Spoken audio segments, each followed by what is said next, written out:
Hello! If you're watching this video, you have one of these wireless headphones. In this clip, we're going to show you how to connect your Sennheiser RS170 to your television. The pack should contain an audio cable, an audio jack adapter, an RCA adapter cable, the power supply, and 2 AAA batteries. And speaking of batteries, step 1, please charge those batteries first. Many people forget this and the headphone quits working after 15 minutes. Rechargeable batteries are only at about 25% when you unpack them. So please charge at least for 5 hours before you get started. Here's how to insert them. You gently twist the ear pads to remove them, and it's one battery on each side. From here, step 2 should be to connect power. Connect the power cable to a wall outlet, and here you see the transmitter, which you also use to charge your headphone, and the pin for power goes in the port at the bottom. Now step 3, connect audio. Let's assume your batteries are fully charged. The transmitter only has one place to connect the audio cable. It's the audio in, just above the power supply port. Now to the TV. Let's look at some TV's backsides. Depending on brand and model, your television's backside could look like this. Or this. Or this. Pretty much always different. So let's take a closer look. In the best case, you'll find a headphone output like this. Connect your RS170 here, turn on the TV, turn the television's volume up, and you're good to go.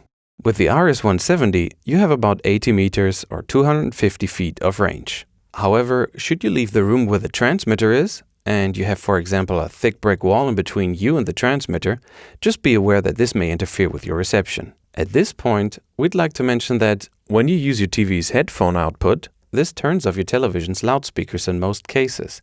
So, if you're watching TV with other people, they won't have sound.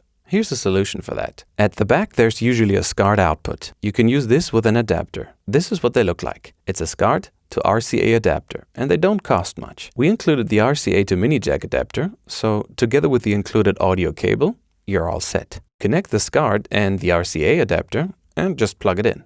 And then connect the audio cable here. Done. But if you're going to get a SCART adapter, make sure to tell the retailer what you want to connect with it. Sometimes there are differences in these adapters as well. However, we'd like to put your attention shortly back on your television's backside because some of your SCART ports actually might not work for you.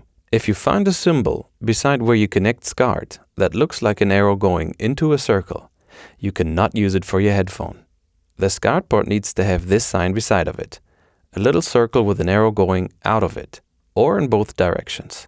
That's the one. Connect your RS170 here. If you don't find any of these symbols, you might need to use the user manual of your television, because you might have this. A connector proprietary to your TV's brand on one side and SCART on the other. Or this, a proprietary connector altogether. Look for these or similar looking items in the accessory of your TV. In such a case, you would connect the TV's adapter to the included RCA adapter, to the audio cable, and then to the transmitter. Connect your RS170 like this, and your TV's loudspeakers will remain working.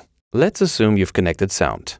You can now turn the headphone on, transmitter and headphone connect automatically, and the blinking lights will look like this. That's only about once every 5 seconds. That means you're good to go. If you'd like to look at the instructions, you can download the manual in the link below this video, or go to Sennheiser.com. Thank you for watching.